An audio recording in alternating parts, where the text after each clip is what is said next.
I've found often in life that there's things that I assume that are true. There's things that I assume that people already know. And then I take for granted the fact that there's information that we could potentially be putting out that a lot of people may not actually know. And it might even challenge the things that we believe and that we think are true. And so the reason I'm saying all this and the reason we're sitting here with a tripod is we recently did a video and somebody put a comment on that video talking about having flashlights toward the end of the muzzle on an AR-15 platform. And their comment specifically refers to the flashlights themselves affecting your point of aim, point of impact with your rifle. So let me just explain what that means. If you zero your rifle, say I zero this thing without a flashlight, and then I put a flashlight on that rifle or pistol like this 10-3-5-5-6, the comment was arguing that what that will do is actually shift your point of impact. And so initially when I saw that comment, I just kind of blew it off and I said, nah, that's BS, nothing's gonna change the gun. And then I started thinking about it. What if it does? What if that does affect the impact of the bullet? And what if it does mess with your zero? And my argument is, I still suspect that it does not. And no matter what we're doing with our rifles or pistols like this 5.56, we should be confirming zero often. And the reason we should be doing that is so that we always know when we pick up our gun, it's zeroed and it's ready to rock and roll. But what we did to give this comment the benefit of the doubt is we actually stripped the flashlights off of this particular build and we put a couple rounds downrange at 50 yards just to confirm the zero. And I just want to clarify real quick, this wasn't a super scientific thing. We're on a tripod with a 3x magnifier and a red dot. So it's not the most precise platform to be testing this theory out on. But the reason we're doing it this way is this is efficient with time. And on top of that, I don't personally suspect that a flashlight at the end of the barrel is going to actually affect your point of impact. And I have a hunch as to what this person commenting might have experienced in the past. And I don't think it's due to where the flashlight is positioned at the end of the gun.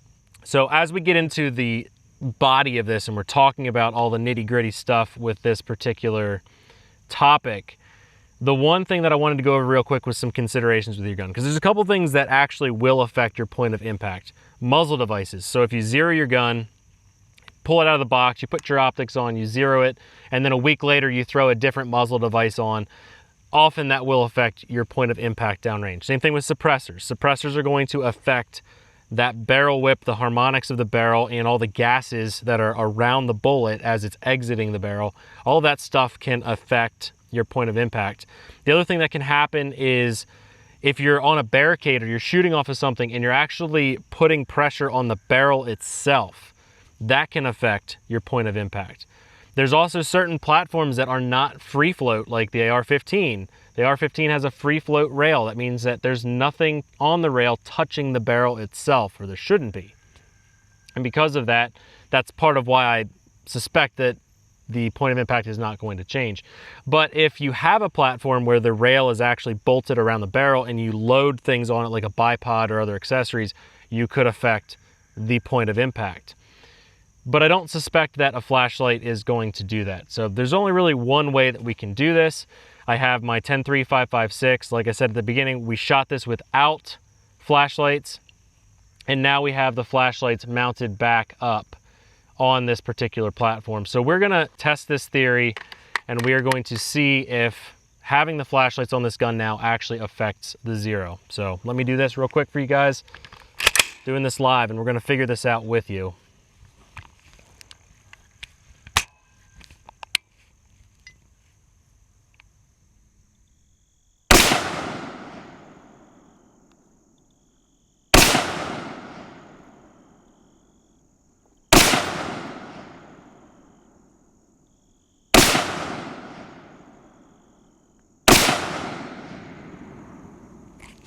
Felt like I pulled one there. Let me send one more downrange just to be safe and certain here.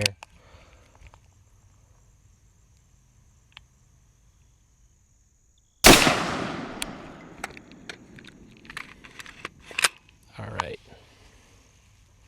So I'm gonna take this out of the tripod. We are gonna walk down range and we're gonna talk about this. Now, what I had suspected that possibly this commenter had experienced was something that I've experienced in the past. And now I didn't pay really close attention yet to the group. We're gonna find out what happened.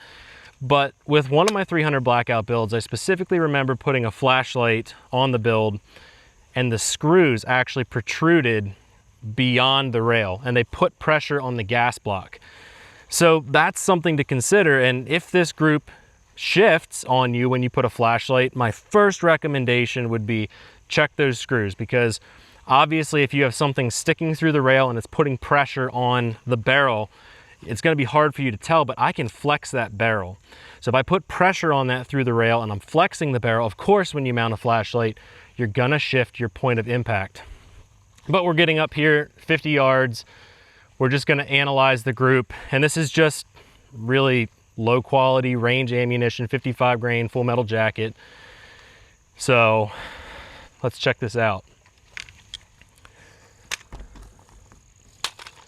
So this group over here was without the flashlight. This group over here is with the flashlight.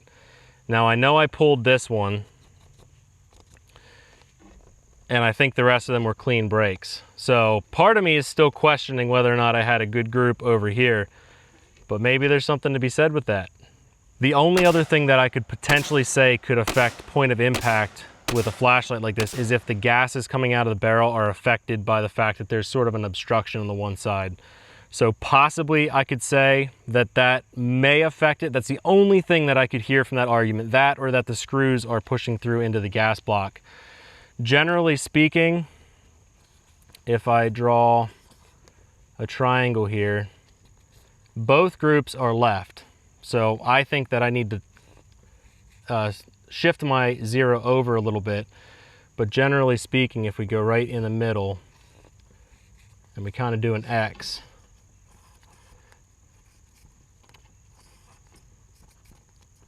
so we're at 1, 2, 3, 4, 5. 1, 2, 3, 4, 5. They're very, very close. I really think that this one over here comes down to user error.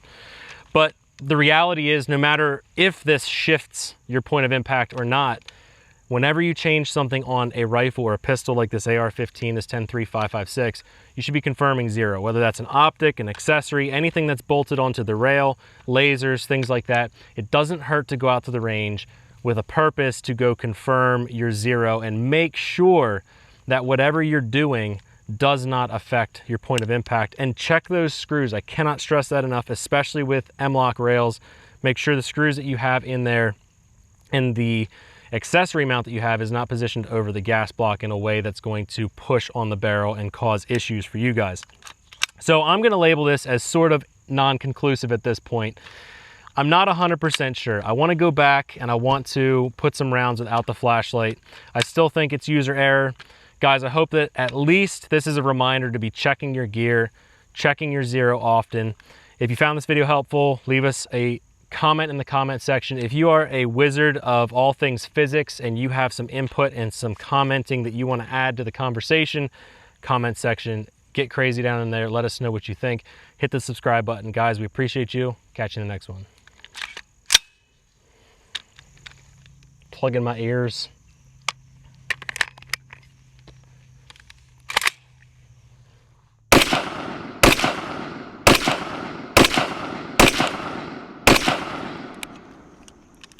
Shall we go down range? It is different though.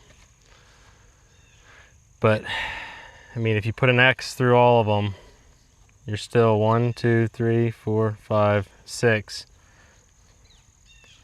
1, 2, 3, 4, 5. I'm calling, personally, I don't think that a flashlight affects how the barrel operates. I'm just saying.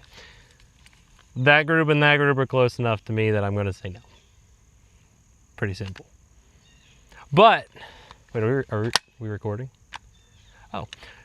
So what we did for you guys was actually run like 8 more rounds. Just to double check. Just you know, I made sure that my trigger press was good, and we landed a group that's almost identical to this one. So I personally, I just touched my mic, but Jared conclude that where I put my flashlight is not going to affect my point of impact unless I have a screw that's going through the mount on the flashlight, pushing on the barrel, doing some weird wonky stuff to the barrel, putting pressure on it. And that's really it. At the end of the day, like that's what's going to affect point of impact on your gun. And I know some of you are going to question and ask us, why would you put a flashlight at the end of your barrel? And there's a very specific reason, and I know this is at the end of the video. I wanted to throw this in here real quick. It's because I don't want a shadow casting off on the muzzle. When I'm pointing this around at night, and if the flashlight's back here, it's going to have this massive shadow getting cast over on the left side. And I also run this suppressed a lot, so I want to actually get that light past the muzzle if possible. Hope that was helpful, guys. We're wrapping this video up. Check it out in the next one. See ya.